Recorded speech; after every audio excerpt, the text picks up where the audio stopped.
Arratsaldeon eta ongi etorri bertan berri albistegira, gaur martxoaren 29 da asteartea, hauek dira Iruñerriak eta Nafarroak utzitako albiste nagusienak.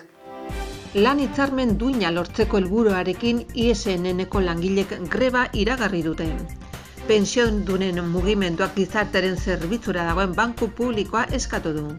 4 ibilgailu eta inguruko landareria erredira Iruñeko hilerriko aparkalekuan. Lehendakariak iragarri duenez 28 mediku sartuko dira erdialdean Erriberagoitin eta Izarbe-Ibarren. Transferentzia batzordeko ordezkari nafarrekago batez onartu duten Nafarroak bizitzeko gutxieneko diru sarreraren kudeaketa bere gain hartzeko erabakia. Nafarroko gobernuak etxeko langileen ekarpen sozial eta ekonomikoa azpimarratu du sensibilizazio kanpaina baten bidez. Ukrainatik Nafarrora iritsitako errefuxiatuen kopurua 1000tik gorakoa da. Lurralde kohesioak 1.800.000 euroko laguntza eman dizkie toki erakundei bizikleta bideak eraikitzeko. Nafarroko Foru Ogasunak webgunea berritu du izapideetarako sarbidea erraisteko. Nafarroak zilarrezko domina lortu du Spain Kills sarietan eta domina irabaztekotan egonda hainbat espezialitatetan. Iruña Espainiako 5. hiria da auto elektrikoak kargatzeko leku kopuruari dagokionez. Nafarroko gobernuak los Instituto Príncipe de Viana y Ximénez de Rada durante el GUP y el COU 1975-1985 liburua aurkeztu du. Nafarroko dantza garaikidearen DNA programak ikuskizun gehiago eskainiko ditu eta antzoki sareko 16 herritara iritsiko da. Iruñeko udalak El Lebrel Blanco antzerki taldearen historia biltzen duen liburu bat argitaratu du taldearen 50. urteurrenean. Ostegun honetan hasiko da korrikaren edizio berria Amurrion, hain zuzen ere euskeraren aldeko lasterketa honen 22. edizio da, AEKak antolatua eta Euskal Herri osoa zeharkatzen duena.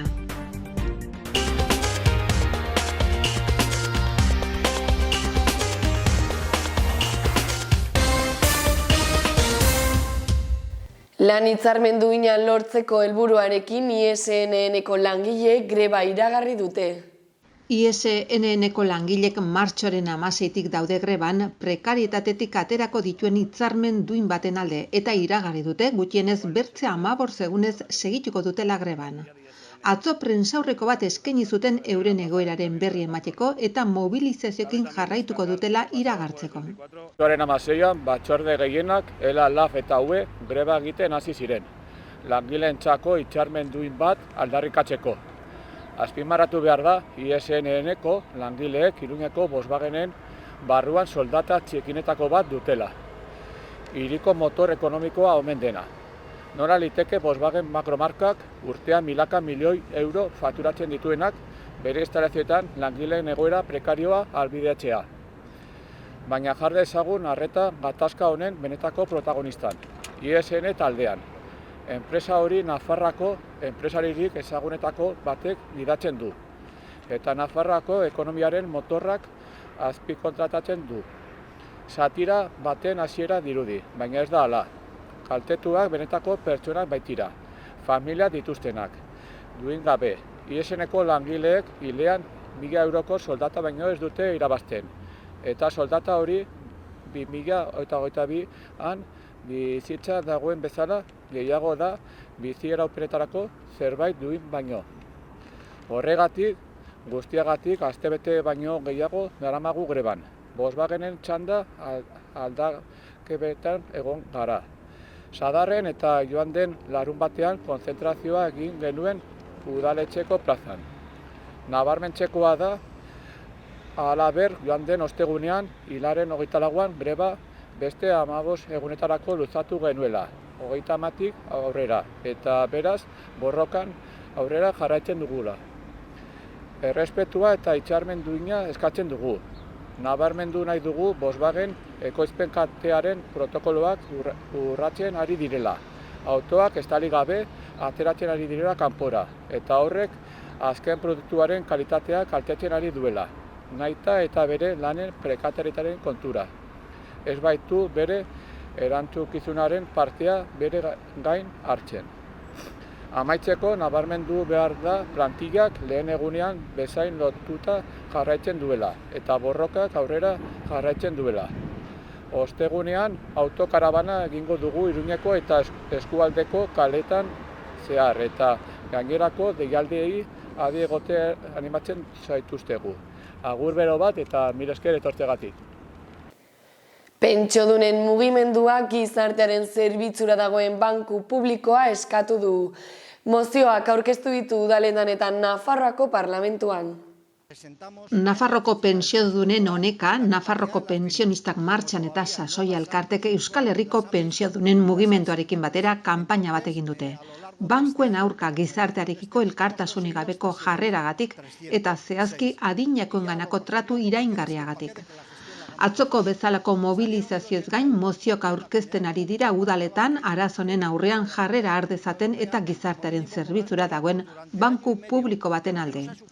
Mozio hori bera aurkeztu zuten parlamentuan datorren astelenean udaletxeko plazatik 12 abiatu zen manifestazioaren amaieran. Lau ibilgailu eta inguruko landareria erre dira Iruñeko Hilerriko aparkalekuan. Udaltzaingoak gertakariaren arrazoiak ikertzen ari da. Iruñeko Hilerriaren ondoko aparkalekuan piztutako sute batek kalteak eragin ditu inguruko 4 ibilgailutan eta landaredian. Udaltzaingoak jakitera eman duenez, Nafarroko suhiltzaileak hartatu dute gertakaria. Polizia gaur goizatean Nafarroa etorbidean izandako sutearen arrazoiak ikertzen ari da. Lehendakariak iragarri duenez 28 mediku sartuko dira erdialdean, Erriberakoitian eta Izarbibarren. Toki entitateekin Tafallan egindako elkarrizketa konferentzian esan du hori eta suhiltzaileen parke bat eraikitzea zein eremu horretan etxebizitzak birgaitza ere azpimarratu du. Nafarroko presidenteak gobernuaren eta toki entitateen arteko elkarrizketa konferentzia berriaren 4. topaketaren buru izan da. Tafallan, bertan erdialdean, Erriberagoitian eta Izarbibarren kalitatezko zerbitzu publikoak sustatzeko konpromiso agertu du. Ekitaldian, lehendakaria 2021 eta 2022ko jarduera nagusiak errepasatu ditu. Hoien artean honako hauek nabarmendu ditu. Osasun arreta hobetzea 28 mediku sartuz. Suhiltzaile parke berri bat eraikitzea eremuan, lanbide heziketako zentroen eta heziketa ziklo berrien erreforma integrala eta 1.500.000 euroko zenbatekoarekin Tafallako eskualdean etxe bizitzak birgaitzea bultzatzea. Tafalla kulturgunean ospatu den topaketan mintzatu dira laber bigarren lehendakari orde eta lurralde antolamenduko etxe bizitza paisai eta proiektu estrategikoetako kontseilaria eta eremuko udal ordezkariak. Osasun alorrean lehendakariak adierazi du 28 mediku pediatra eta landenguruneko larrialdietako mediku berriren sarrera zein jardunean arituko diren Azagran, Azkoieneko eremu oinarrian, Larragan, Kaparroson Pitillasen, Murillo el Fruton, Melidan, Santa Karan, Karkastillon eta Herriberin eta hoien bitartez egonkortasun handiago lortuko da osasun zentroetako eta konsultategietako plantilletan. Hezkuntza arloan lehendakariak lanbide heziketako katalogoaren edapena izan du hizpide, heziketa ziklo berrien ezarpenarekin. Tafallan edota Ribera de Larga bigarren hezkuntza institutuan zentro biak lehenetsita daude berritze integral baterako. Tafalla izanik hartuko dituena garrantzi handiko jarduketa 2 estalkiren berritzea eta beheko solairuaren berrantolaketa. Segurtasunen arira txibitek izpide izan ditu Azagra, Falces, Funes eta Tafallako larrialdiko plan berriak eta eremu hoietarako informatikako erreminta berri bat. Larrialdiak kudeatze aldera, sensore hidrometeorologiko berri batekin batera. Balizko ugolden abisoak sortzean eraginkortasuna hobe izateko. Obra publikoen arira azpimarratu du, NA 128 Kaparroso Melidako berrikuntza lanen lizitazioa zeinek 12.800.000 euroko aurrekontu batekin kontatzen duten. Bestalde Ayerdi lehendakari ordeak aipatu du bere departamentuak herrialdeko alokairuko etxe bizitza parke publikoa edatze aldera erakutsitako lehentasuna. Eskualde honetan oraindaino ez da sustatu etxe bizitza publikoa. Transferentzia batzordeko ordezkari nafarrek aho batez onartu dute Nafarroak bizitzeko gutxieneko diru sarreraren kudeaketa bere gain hartzeko erabakia. Urriaren batetik aurrera eskubide sozialetako departamentuak espedienteen izapideak, aitorpenak, zenbatekoen ordainketa eta jarraipena egingo ditu. Nafarroko alderdiek transferentzien batzordean dituzten ordezkariek aho batez berretsi dute atzo arratsaldean 2022ko urriaren batetik aintzinera indarrean sartuko den akordioa zeinaren bidez Nafarroak bere gain hartuko duen bizitzeko gutxieneko diru sarreraren kotizazio gabeko prestazioaren kudeaketa. Bilera hori Nafarroko gobernuak eta Espainiako gobernuak datorren ostegunean Iruñan egingo duten bileraren aurretik egingo da. Bilera horretan itxiko da Nafarroak bere gain hartuko duela gutxieneko bizi sarreraren kotizaziorik gabeko prestazioaren kudeaketa. Arratsaldeko bileran Javier Remírez bideokonferentziaren bidez eta Jose Maria Ayerdi Foruko Gobernuko presidente ordeak Elma Sainz, Ekonomia eta Ogasuneko kontseilaria eta Mari Carmen Maeztu eskubide sozialetako kontseilaria izan dira. Alderdi politikoen aldetik Javier Esparza, Navarra Suma, Ramon Altzorriz, PSN, Uxue Barkos, Gerobai, Adolfo Araiz, EH Bildu, Mikel Will, Podemos eta Javier Jimeno Izquierda Ezkerrakoak izan dira. Nafarroako gobernuak etxeko langileen ekarpen sozial eta ekonomikoa azpimarratu du sentsibilizazio kanpaina baten bidez. Nabik aholkularitza juridikoko doako zerbitzu bat aktibatu du profesionalentzat sektorearen prekarietatea murrizten laguntzeko eta enplegatzaileen betebeharrei buruzko informazioa emateko. Martxoaren 30ean etxeko langileen nazioarteko eguna ospatzen da. Lan hori egiten duten langileen prekarietateak, gutxiespenak eta ikusezintasunak markatutako sektorea. Sektore hontako lan eskubideak oroitzeko eta aldarrikatzeko eguna da eta gehienak emakumeak dira. Helburu horrekin Nafarroko gobernuak Nafarroko Berdintasunerako Institutoren bitartez, Profesionales del Hogar beste lan batzuk posible egiten dituen lana horren bidez kontratatzen dutenen naiz langileen eskubidei eta bete beharrei buruzko informazioa ematen du. Etxeko lana bertze edozein bezain garrantzitsua da dagozkion eskubide eta obligazioa barne. Horregatik kanpainak aldarrikatzen du enplegu hau duten emakumek 9.000 inguru Nafarroan lan baldintza eta lan eskubide onenak lortzea eta zaintzen sektorea sendotzea. Ildo horretatik, Nafarroko Berdintasun Institutuak martxan jarri du etxeko enplegatuentzako aholkularitza juridiko laboralaren zerbitzu bat datorren apirilaren 4an aktibatuko dena eta jada zita eskatu alda bertan. Eba Isturiz Garzia zuzendari gerenteak ala nola emakumeen herritartasun, ahalduntze eta partaidetzaren zuzendari ordea den Marian García Briñolek aurkeztu dute prentsaurrekoan kanpaina hau eta zerbitzu berri hau. Emakumeak historikoki etxeko eta zaintza lanak hartu dituzte bere gain doainik eta konsideraziorik gabe. Jarduera hauek kontratatu ohi direnean lanaren estereotipo eta sexu arrakala mantendu egiten dira. Eta emakumeik gizartean ospe urriagoa eta baldintza okerragoa dituzten enpleguak esleitzen zaizkie azaldu du Isturizek. Eta esan du etxeko enplegua bereziki lan feminizatu prekario eta ikusezina balitzean ulertu ohi dela eta gainera atomizatuta dagoela helburu pribatuetan eta sindikatuetan ordezkaritza zehatzik izan gabe, gainerako enpleguetako eskubiderik gabe, adibidez, langabeziaren eskubidea, lan arriskuen araudiaren babesik gabe eta bar. Eba Isturizek gaineratu du. Egungo gizartea jadanik ezin da ulertu etxe langilerik gabe, bertze edozein jardueren parekoa da, erabat laborala, eskubidekin eta obligazioekin, bai enplegatuen aldetik eta bai kontratatzen dituztenen aldetik. Nabarmendu du. Zeinek esker ona adierazi dion Nafarroko etxeko enplegatuen elkarteari eta familietako langileen ordezkariei kanpainaren diseinuan kolaboratzeagatik. Ukrainatik Nafarroara iritsitako errefusatuen kopurua 1000tik gorakoa da. 353 errefusatuk aldi baterako babesa eskatu dute, 317 nolabaiteko osasun estaldura dute eta 77 adingabe eskolatu dituzte. Ukrainiatik datozen eta Nafarroara iritsi diren errefusatuen kopurua 1000tik gorakoa da. Zehazki gutxienez 1021 dira. Nafarroko gobernuak egindako kalkuluaren arabera eta bertan kontuan hartzen dira gure erkidegoan nazioarteko babesaz arduratzen diren bi entitatek, Gurutze Gorria eta CEAR. Hartutako personak migrazio politiketako zuzendaritza nagusiak sortutako larrialdietarako bulegoak bildutako informazioa eta udaletako oinarrizko gizarte zerbitzuetatik helarazitako informazioa da. Lurralde kohesioak 1,8 milioi euroko laguntzak eman dizkie toki erakundei bizikleta bideak eraikitzeko.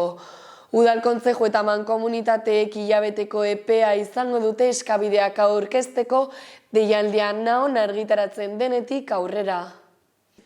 Lurralde koheziorako departamentuak garraioko eta mugikortasun iraunkorreko zuzendaritza nagusiaren bitartez, prentsaurrekoan iragarri du, 1.820.000 euroko diru laguntzak emango zaizkiela toki entitatei bizikleta bideak eraikitzeko. Udal, kontzeju eta mankomunitatek hilabeteko epea izango dute eskabideak aurkezteko deialdia, Nafarroko aldizkari ofizialean argitaratzen denetik aintzinera. Deialdiaren helburua da toki erakundek beren herrietako hiri eta hiriarteko eremuetan bizikleta azpiegitura jartzea eta era horretan mugikortasun iraunkorra sustatzea. Garraio eta mugikortasun iraunkorreko zuzendari nagusia den Berta Miranda Konela nabarmendu du bere hitzaldian. Esparru honetan, Nafarroko gobernua Nafarroko mugikortasun aktiboaren plan zuzentzailea lantzen ari da. Bizikletaren erabilera bultzatzeko, Nafarroko foru komunitatean bizikleta biden sare bat garatzeko, bizikleta hiriko eta hiriarteko joan etorrietarako garraio bide erabilgarri eta seguru bihur dadin. Izan ere, automobila baino lehiakorragoa izan daiteke, konektibitate, segurtasun eta irisgarritasun baldintzak ziurtatzen badira. Prentsaurrekoan izan da halaber ikuskaritza kudeaketa garraio antolamenduko zuzendaria den Santi Aleman. Laguntzak Nafarroko toki erakundentza dira, hala nola udalak, kontzejuak eta mankomunitateak bizikleta azpiegituren proiektu bat osorik gauzatzeko naiz proiektu bakar bateko fase bat edo gehiago egiteko. Diru laguntzaren xedeko jarduera 2022an lizitatu beharko dira eta 2023ko irailaren 30 baino lehen amaitu. Gastuen 85% bitarteko diru laguntza emango da. Gehienez 400.000 euro eskaera bakoitzeko. Nafarroako Foru Ogasunak webgunea berritu du izapidetarako sarbidea errazteko. Orrialde berriak zergen arabera antolatzen ditu edukiak eta laguntzaile birtual bat du zergadunari arreta emateko.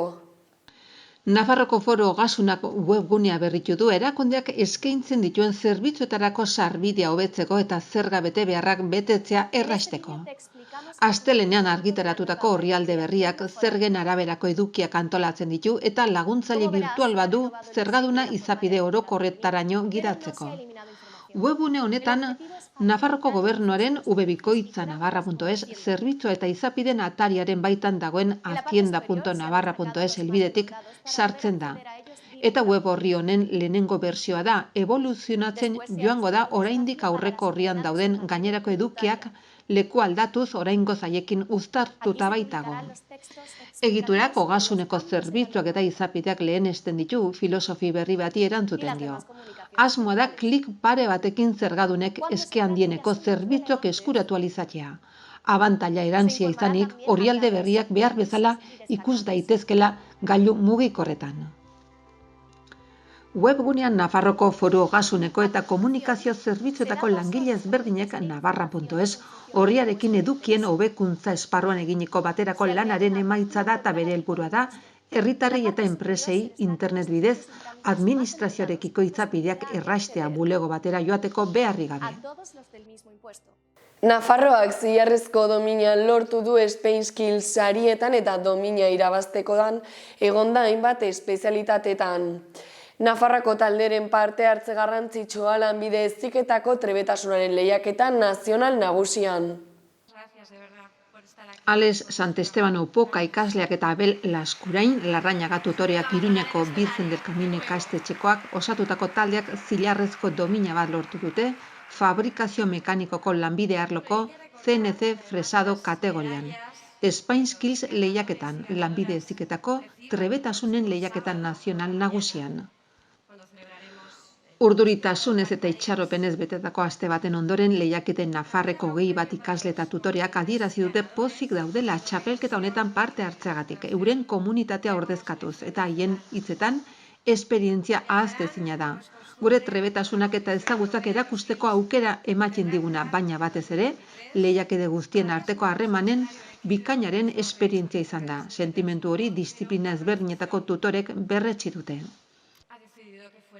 Iruña Espainiako 5. hiria da auto elektrikoak kargatzeko leku kopuruari dagokionez, eta Madril, Bartzelona, Bilbo eta Valentzia bakarrik ditu aurretik. Iruñean azken urte erdian egindako karga kopurua 250 igo da aurreko aldiarekin alderatuta.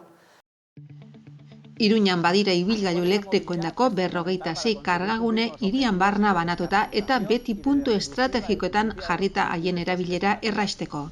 Datu horren arabera, Nafarroko hiriburua kargagune gehien dituen Espainiako 5. hiria da, eta bakarrik biztanle askoz gehiago dituzten hiriak ditu aurretik, hala nola Madril, Barcelona, Bilbo eta Valentzia. Halaber, erabilera esponentzialki handitzen ari da azken hilabetetan, eta horren froga da azken urte erdian aurreko aldian baino 250 karga gehiago erregistratu direla. Iruñeko udalak Go Green Iruña estrategiaren bidez mugikortasun jasangarriaren alde egiten duen apustu esparru horretan ere gauzatzen da. Eko edo zero isurpeneko ibilgailu elektrikoen erabilera sustatzen duten neurri ekonomikoetan. Izan ere, ibilgailu hoien jabek hobariak dituzte, zergetan eta ez dute eremu urdina ordaindu behar. Iruñan ibilgailu elektrikoak kargatzeko azpiegituren erabilerari lotutako datuek argi uzten dute herritarrak pixkanaka ari direla sistema horren aldeko apustu egiten. Goranzko joera hori geroz eta nabariagoa da hilabetez hilabete. 352 erabiltzailek baitute jada erabilera txartela erregistratuta eta denbora tarte horretan altak 152 gehiago izan dira, aurreko aldiarekin alderatuta. Halaber, azken urte erdian ia 1800 karga egin dira. Iruñan ibilgailu elektrikoa kargatzeko gunen azpiegiturak 3 aukera mota eskaintzen ditu. Kargagune erdi azkarrak eta bi hoien arteko nahasketa badira. Bateria betetzeko denbora ordubetetik beherakoa da aukerarik azkarrenetan eta ia 6 orduko karga abiadura txikiagoko aukeretan. Iruñak ibilgailuak kargatzeko dituen lekuak puntu sinpletan eskaintzen dira. Kargagune beharrekoak, bakarrekoak, gutxienez 2 aparkaleku plazarekin, edo bikoitzak non 2 karga zutoin berdin egon daitezken. Azkarrak edo erdi azkarrak, edo 2 hoien arteko nahasketa bat, ibilgailuak kargatzeko 4 lekurekin. Nafarroako gobernuak los Instituto Príncipe de Viana y Ximénez de Rada durante el BUP y el COU 1975-1985 liburua aurkeztu du. Guillermo Herrerok eta Jesus de Miguelek idatzitako lanak sistema politikoa eta soziala eta hezkuntza eraldatu zituzten 2 hamarkada jorratzen ditu. Nafarroko gobernuak los Instituto Príncipe de Viana y Ximénez de Rada durante el BUP y COU 1975-1985 liburua aurkeztu du. Ikastetxe hoien bizitzaren 2 hamarkadatan zehar, zeinen aldaketa pedagogiko eta sozialek lagundu baitzuten gure herrialdeko sistema demokratikorako transizioa. Carlos Jimeno Hezkuntza Kontseilariak liburuaren aurkezpenean Guillermo Herrerok eta Jesus de Miguelek egindako argitalpen honen balio dokumentala nabarmendu du. Izan ere 2 institutuen, Ximénez de Rada maskulinoa eta Príncipe de Viana femeninoa. Eguneroko jarduna leialtasunez jasotzen du. 1985 bat egin arte. Eta ekarpen bisual handiz kontatzen du 2 hoien garapena eta gizarte sozial baten hezkuntza harretan izandako etengabeko egokitzapena. Guillermo Herrero egileak gogora ekarri duenez, 1845 eta 1975 urteen artean, institutuaren historia jaso zuen aurreko obra baten luzapena da. Orain aurkeztutako lanak institutuko bizitzaren azterketaren bidez, garai hartako testuinguru politiko osoa jasotzen du, gizarte tensio handiek eta ordura arte ikastetxetan ezezaguna zen ikasle eta irakasleen aktivismo nabarmenak markatu da. Es un libro muy rico en fotografía. Nafarroako dantzak garaikidearen DNA programak ikuskizun gehiago eskainiko ditu eta antzoki sareko 16 herritara iritsiko da. 8 konpainiak aurtengo programazioan parte hartuko dute eta igandetik urrira bitartean 4 egoitza artistiko eta erakunde eta ikastetxeekiko lankidetza barne hartuko ditu. Nafarroko dantza garaikidea DNA 2022 datorren igandean apirilaren 3an itzuliko da eta bere proposamena 16 ikuskizun artistikorekin zabalduko da foru komunitate osoko hainbat herritan. Ikuskizunak iaz egindakoren bikoitza dira.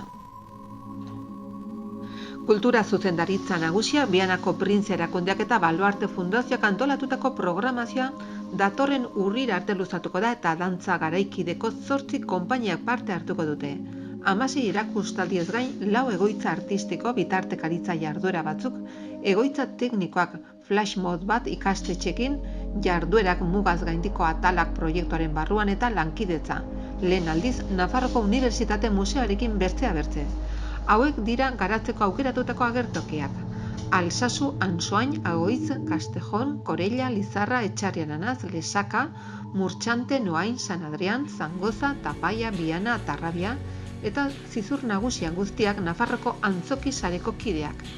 DNA programa artistiko bada eta foru komunitateko lurralde osoan dantza garaikidea eta mugimenduaren arteak sustatzen du helburua. Sorkuntza eta ikerketa egoitzen aldeko apustu egiten duena, sektorearen koexioa eta jendearengana hurbiltzea lantzeko tresna gisa. Horrela, aurtengo edizioak aukera ematen die dantzako profesionalei 4 astez sormen eta ikerketa egoitzak egiteko Nafarroko antzoki sareko espazioetan.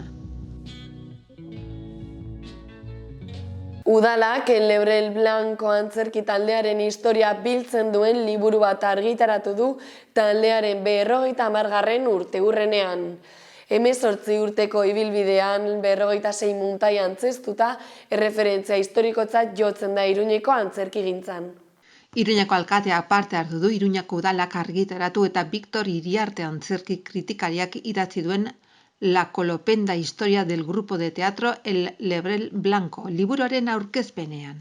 Iruñako liburu dendetan 12 euroren truke eskuratzen halko den lanak, hiriko arte horren erreferentzia historikotzat jotzen den taldearen ibilbidea laburtzen du.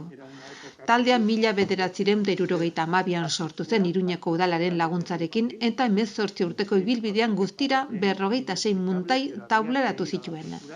La colopenda historia del grupo de teatro El Lebrel Blanco lanak labur biltzen du 1972ko otsailean Nafarroko eszenako 3 pertsona ospetsuren gitaritzapean. Valentín Redín, Eduardo Bayona eta Maria Sagrario Domeño emanaldi publikoak egiten hasi zen talde baten 18 urteko ibilbidea. 1988an azken lana estrenatuta El Lebrel Blanco taldeak askotariko lanak eta emanaldiak batu zituen.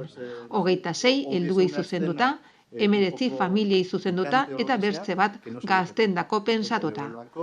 Guztira 19 titulu ezberdin eskaini zizkieten ikuslei izan ere 3 lan berriz zituzten hainbatetan eta beste 2 berriz muntatu zituzten eszenen ezberdinekin. Iruñeko udalak orain argitaratu den bilduma liburuak 1000 agiri grafiko baino gehiago barne hartzen ditu 400 orrialdetan. Halaber, muntaien zerrenda osoa eskaintzen du, noiz eta non estrenatu ziren eta historian zehar haren muntaietan parte hartu zuten ia 300 personen izenen zerrenda adierazita. Eta ostegun honetan hasiko da korrikaren edizio berria Amurrion. Hain zuzen ere Euskararen aldeko lasterketa honen 22. edizioa da, AEKak antolatuta eta Euskal Herri osoa zeharkatzen duena.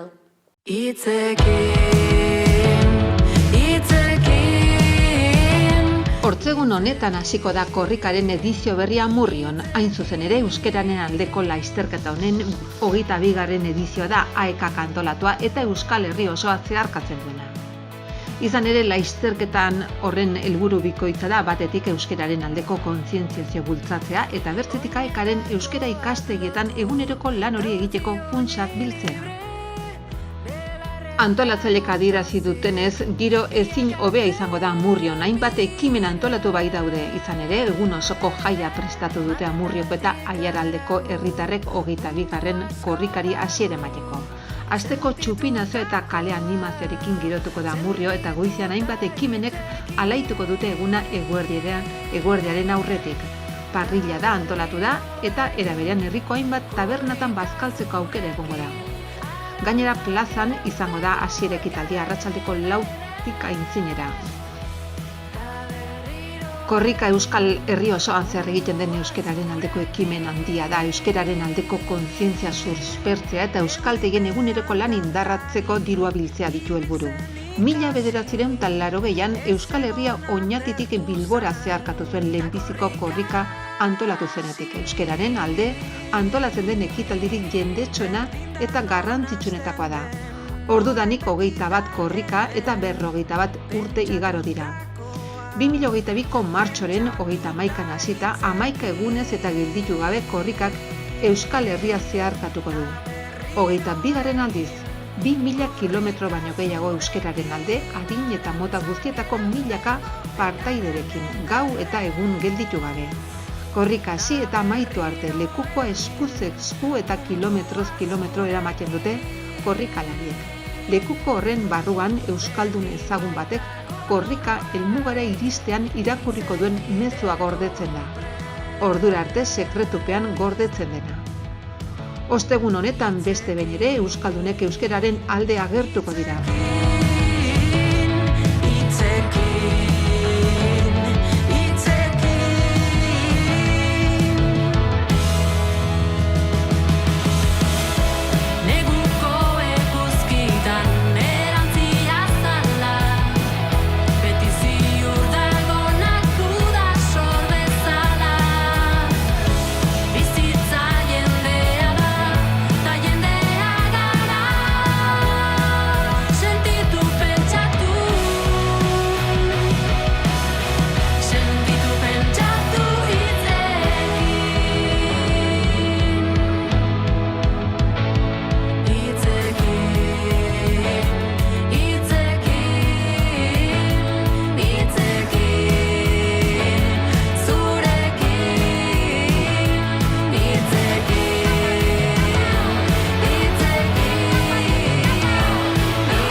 Hauek izan dira gaurko albiste nagusienak, eskerrik asko zuen arretagatik eta bihar arte.